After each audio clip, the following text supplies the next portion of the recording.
to my cafe, my pet info cafe. Pour yourself a warm cup of your favorite and let's chat about our love of animals. I am your host, Jennifer Eileen, and I am so delighted to introduce our topic today, Pets in Housing Act, known as Roscoe Law, and pet inclusive housing. Meet our guests who are instrumental in pets in housing. Kelly Whittier with Humane Rescue Alliance and Jessica Simpson with Humane World for Animals. So we've got so much to talk about. Thank you so much for being here. It's just a very important and rich subject. So we've talked a lot, but for our audience, could we define what is pet inclusive housing? And then we'll talk about Roscoe's Law too. Absolutely. So when we're talking about pet inclusive housing, we're typically referring to rental housing. And in the terms of pet keeping, we mean rental housing without pet restrictions on breed and on weight, and ideally without exorbitant non-refundable pet fees associated with keeping a pet. We know that housing related issues are one of the top reasons for pet relinquishment, and so by addressing those barriers, we can make housing a lot more inclusive. Lovely. And so on March 25th, Roscoe's Law passed. Tell us about that. Yes, so we got the legislation right across the finish line this spring. And so Roscoe's Law was introduced as the Pets in Housing Act, and we refer to it as Roscoe's Law in honor and tribute to the late rescue dog of the bill's champion, Councilmember Robert White. And so the bill really tried to address sort of like three pillars of challenges that we see not only through like the Humane Rescue Alliance's experience in operating a shelter and working with the community, oftentimes folks who come to us who have to surrender a pet or who are struggling financially, but also trying to like get along the through line through people's housing experience. So the legislation addresses the exorbitant fees that renters experience. It addresses the lack of housing opportunities for people who are experiencing homelessness who have a pet. Right now we have no pet-friendly homeless shelter in DC. And so like we have a huge community who is like deeply connected to their animal that is family who have nowhere to go. And that third component is really for all animal lovers, especially those of us who have rescue animals or mixed breeds, or those breeds that are considered, you know, like dangerous breeds or, you know, prohibited breeds. So those three sort of like pillars or three communities that we were trying to address through this legislation will all be benefited from it. Starting this October when we have our implementation date. Yeah. Oh, okay, well that's something to look forward to. Thanks for saying that. So Jessica, tell us about the efforts in Virginia. We haven't passed something yet in Virginia, but we're working on it. That's right. So huge success in DC, really groundbreaking and instrumental to, I think, the movement more largely. And in Virginia, the last few legislative sessions, we've worked on bills alongside a lot of our colleagues in the animal welfare space and some real champion volunteers in the state to address a lot of the components that Roscoe's Law does. So trying to address more affordable housing through pet fees, taking a closer look at pet restrictions and subsidized housing specifically, and just making pet inclusive housing a lot more accessible for Virginians. So while we haven't seen the bill move over the finish line yet, its introduction and discussion in session and in committees has really helped illuminate the issue and bring it to the forefront of the minds of the people who are passing laws in our state. So it's still. And I have been following the email trails and the presentations. There's something coming up in Alexandria, which will occur before this is aired, but still to let people know that there are ways for citizens to be involved. That's right. So the Animal Welfare League of Alexandria is doing a presentation webinar info kind of evening, and just to talk about the issue and see, you know, who would like to get engaged. And I think there are opportunities for people to reach out to their local animal shelter and learn more about pet inclusive housing since it's impacting people everywhere. Yeah, and legislators. I'm going to have to interview some legislators about their pets. Absolutely. And if you think about it, like we provided in the District of Columbia through Roscoe's Law, like many new renter and tenant protections. And so like right across the river, we have people who are struggling with the same issues who don't have those same rights and protections. So I think our hope with Roscoe's Law too is that it will inspire the region and other jurisdictions to follow that lead. If we can pass it here, you can pass it elsewhere. That's so true. So tell me about some of the fee adjustments that you've been able to propose and succeed with. Yeah, absolutely. So I mean, I think I'm sure a lot of your viewers have experienced the financial constraints of pet rent, right? Not only is it difficult to find pet friendly housing or even pet inclusive housing in the district or just as a renter in general, but then you're met with like very high fees. In the District of Columbia, we were looking around an average of like $75 a month per pet. We also were experiencing like exorbitant non-refundable one-time fees. My own dog Lewis had a $500 move-in fee into our last apartment building, and I'm like, he has no luggage. How in the world could he doesn't need the loading dock. But so there are all these like sort of like strategic ways that housing providers may be able to sort of like squeeze that rock of a tenant and get, we're really locked in. We love our animals. They're part of our family. And so, if it means that I have a safe place to live with my animal, I will pay that. And we also saw fees from people who testified at the hearing who were paying $150 a month per animal. And so the way that Roscoe's Law is structured is that it changes sort of, and this is really unregulated space in like the tenant area and in rental housing. And so what Roscoe's Law does is it has a few different things. One, it eliminated non-refundable fees.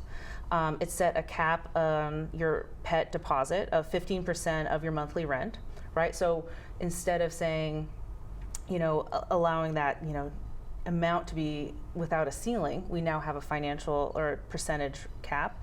And if you have dogs, it's capped at 1% of your monthly rent per dog. All other animals, it's capped at 1% in total. So if you had 2 dogs, you'd be paying 2% of your monthly rent in pet fees. And if you had like 4 cats, it's still just 1%. So it's kind of a fair way to assess the amount of potential wear and tear on a building. So like larger animals such as dogs might cause more wear and tear. Those who go outside of the building, like especially when you're taking them out on walks, might be doing more wear and tear on the building as opposed to, say, we talked to one legislative staffer who he was charged pet rent for his 2 gerbils that shared a cage. So even from the jump, we were met with staffers and legislators who had experienced this themselves and saw how ridiculous it was and really sort of like revealed this gap that we had just sort of allowed to run rampant. And so when we're looking at an average of $75 a month in pet rent, mine was also higher, I should say, and you're looking at 1% of your monthly rent would be your pet rent. Basically anyone who's renting at an amount lower than $7,000 a month will be financially benefited from this. And it really is a good way to balance the needs of, say, like a luxury apartment building that might have more expensive finishes, that also have people who are able to pay that higher rent amount, with your average tenant who is renting in around like the $2,000 to $3,000 range per month, who will be spending around, we expect to do $20 to $30 a month per pet. So it's going to be transformative in terms of the amount of money that people save every month. Right. Well, we've interviewed guinea pigs here, and bunnies, and cats and dogs. So, and birds and koi. So, that's all good perspective. And you also mentioned working with insurance rates. Yeah. And that's a win-win. Yeah. So, the one component that I think we all recognize was missing from the legislation that just wasn't included in that final passage was insurance protections. So one thing that the bill will do starting October 1, 2026 is prohibit breed discrimination. So it doesn't matter what type of dog you have, a housing provider cannot turn you away, whether it's a small dog, tall dog, heavy dog, pit bull mix, anything, right? So we're saying that we're taking the discrimination out of the breed. The challenge is that renters, homeowners, and landlords also need to be insured, and there is still pet and breed discrimination in insurance policies. So that is sort of the next frontier, and the thing that we're actually quite excited to work on, because we all have the same goal. We also heard from housing providers in our hearing for the bill, as well as afterwards, saying we would love to join in partnership with you to pass an insurance protection. So that's the next step that we're hoping to do this year. Absolutely. So there's a good win-win going on. It's just not us against them. We're trying to do things that benefit all parties. That's right. Yeah, insurance, the way that it works is a lot of renters and homeowners, in order to either secure a rental property or a mortgage, are required to get property insurance. And a lot of property insurance underwriting includes sort of this arbitrary list of dogs frequently that are either excluded or will cause for like increased premiums, or cause for denial or non-renewal, just based on the breed of dog that a person owns, and not on the behaviors of the individual dog. So a lot of the work that we've done to support this type of legislation in the past is to really hone in on the fallacies of certain dogs are more dangerous than others. There isn't data to support that, and the list that many of the insurance providers use is outdated and sort of born out of a study that was debunked by its authors and noted as unreliable and flawed. So it's, I think, a practice that is wholly unsupported by the industry and their traditional ways to measure risk. And so in the states where this type of legislation is passed in other places, it's been transformative for those renters and homeowners to be able to know that they are secure and safe after paying, substantial amount of money to protect their assets. Yeah, and to have a beloved who just might happen to be the wrong breed. Yeah. Right. Perceived wrong breed. Perceived wrong breed, right. Perceived wrong breed. Yeah. I so agree. One of the states that I think it was in Denver or in Colorado, where people were misidentifying breeds, even just because they didn't have any education about the breed. It even happens in the veterinary practice quite frequently as well, right? And so I think, especially when we talk about what would be fair to your average tenant, maybe your average rescue parent, is to say, like, look, we can look at behavior as really the metric and the risk. And there's also a lot of resources to address behavioral challenges as well. It's something that we also try to do at HRA, trying to set families up for success. And, there's no reason why, any dog is more deserving of a safe and stable and loving home than any other. So I'm excited that we're all very much on, as it stands now, on the same page, and excited to get this sort of missing component back on the table. Well, Jessica, what do you think? What's the future for Virginia? Can you look into your crystal ball and tell us? And what can I do? I mean, I'm really optimistic. I think we're seeing legislation like this introduced and discussed in legislatures around the country. Virginia is a tougher cookie to crack, I think, in part because of the shorter legislative session as well. So it's going to take a bit of work ahead of time, having conversations. If you're a constituent, talking to your legislator about the challenges that you're facing. In conversations I've had with both legislative and regulatory professionals, the thing that usually moves the needle is hearing from their constituents about the impact that it has. And in the shelter environment, from my experience speaking with shelter employees and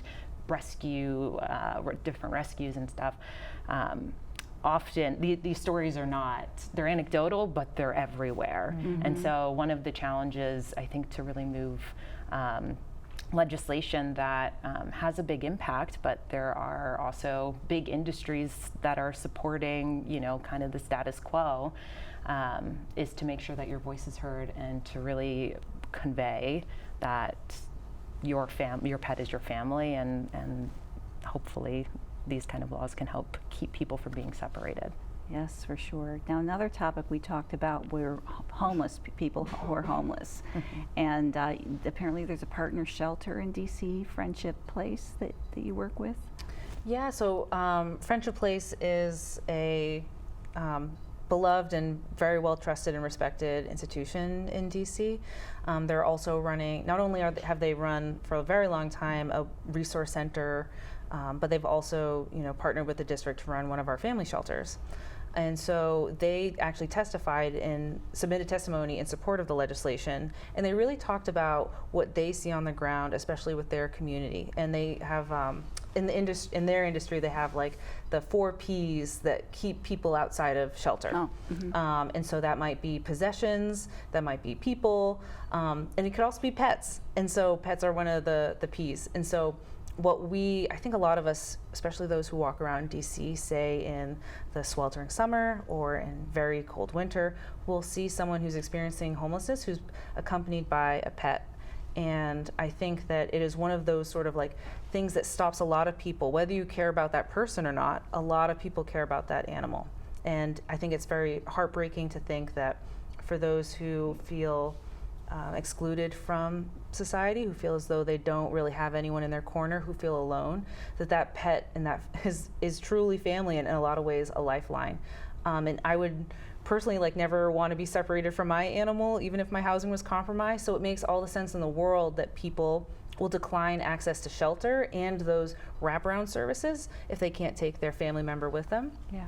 And so Friendship Place testified and really shared their expertise with the DC Council, and I think it really helped sort of push the needle on that one particular issue, because I think our coalition, the People in Pause Coalition for Affordable Housing, is we have large national nonprofits, we have small nonprofits, we even had private companies that joined in support of this effort, and we were also focused in our missions for animal well-being, but it was really that human component that Friendship Place brought to the table that was so important. And that's also what legislators care about, ultimately. Fortunately, animals can't vote. Well, one of the aspects, and we did not talk about this in advance, is when an animal is designated a therapy pet. And so, for example, in the case of homelessness, I was supporting a man, but he would have had to have a doctor declare his dog as a therapy pet in order to be able to get into the shelter.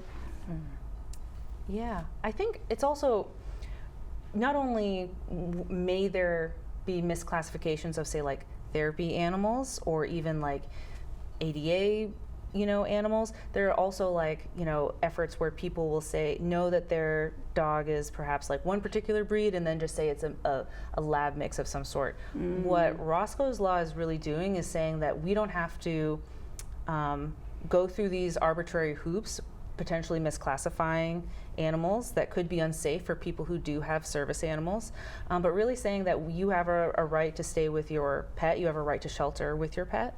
So I think even though there are some workarounds that people certainly do take advantage of, we don't want to put people in the position where they have to lie about their companion animal. That we can really just sort of say you and your animal are worthy enough to stay together. And I would add, in a lot of places, even when there are no pets allowed policies, there are absolutely going to be pets in those places because they're family, and a lot of people are not going to part with them. So when you have a more transparent policy that's more inclusive, people are going to be more honest about their living circumstances, and that's better for the person, it's better for the pet. There's been research done to sort of validate the assumption that pets bring people together. So research has found that neighbors are more likely to socialize with one another. We know that there are physical and mental benefits to having animals. So for people who want those pets, by having more inclusive policies so they don't feel like they have to hide them, they're going to get more walks, they'll be more socialized, they're more likely to get the behavioral help that they might need if they are barking or have separation anxiety, things that landlords are concerned about. They'll get the veterinary care that they ought to have. So there are really only more benefits to allowing pets, and without the concern of if I bring my dog down into the lobby and someone thinks that they might be a pit bull mix, then I could lose my home. So I'm just going to put some kind of pee pad in the house or something like that, and I'll have the dog go there, and then that's not fun for anybody. And so I think Roscoe's Law is going to be transformational for a lot of families, and I'm excited to see the hopefully inspiration that it brings to a lot of other legislators, because in conversations with different committee members and legislators in the past, they always ask, where else is this happening? So for it to have passed somewhere, and I think it means a lot being representative in the nation's capital, I think it'll be really big. Especially when you just drive across the river. Yeah. You know, or you can look across the river and see. Absolutely. I left I left DC because I had a pit bull type dog that I couldn't find housing for. Oh, is that right? Yeah, so I moved to Virginia. I paid my $500 and $50 a month after my apartment flooded. So I was on the end of being challenged finding housing because of she was a mixed breed dog, but looked a lot like a pit bull, and so it was frustrating knowing that she was an excellent tenant and had never had any issues, but because of this arbitrary rule, it created a barrier for me. That's right. And Kelly, you have a dog that was discriminated against, I believe. Yes, and he's an angel. Of course. So people, it's interesting because, especially we had a tough time getting insurance for him. And so also, like, a lot of the components of this legislation were born out of our experiences, our individual experiences, and that sort of like that switch in your brain that goes, oh, this is a problem, to this is something I can fix. And so my dog is almost all the banned breeds in one. He's a Chow Chow Husky Pit Bull mix, which is and people think he's a miniature golden retriever, or they think he's a golden retriever puppy, because that's what all those things combined turn out. And he's an angel baby. He's never done a bad thing in his life. He's never so much as chewed a shoe. And so I think it's one of those frustrating things where I'm like, I could understand if we'd face restrictions based on behavior or like a past bite history or things that would actually pose a safety threat to other people. And that's just not my dog. And so it's really frustrating that just who he is, he was my foster, he was my foster fail, just who he is, restricted our ability to get coverage. So I think we all, especially in the rescue world, see that happen every day. All right, well, that is a wonderful thought to close on. I'm going to meet with Kaylee next, but thank you, Jessica, thank you, Kelly, so much for your great information, and hope to see you again soon with your puppies. Yeah, thanks so much for having us. Thank you. Thanks to Jessica and Kelly. And we hope to talk more about pet-inclusive housing. For more information, you may visit my website, petinfocafe.com.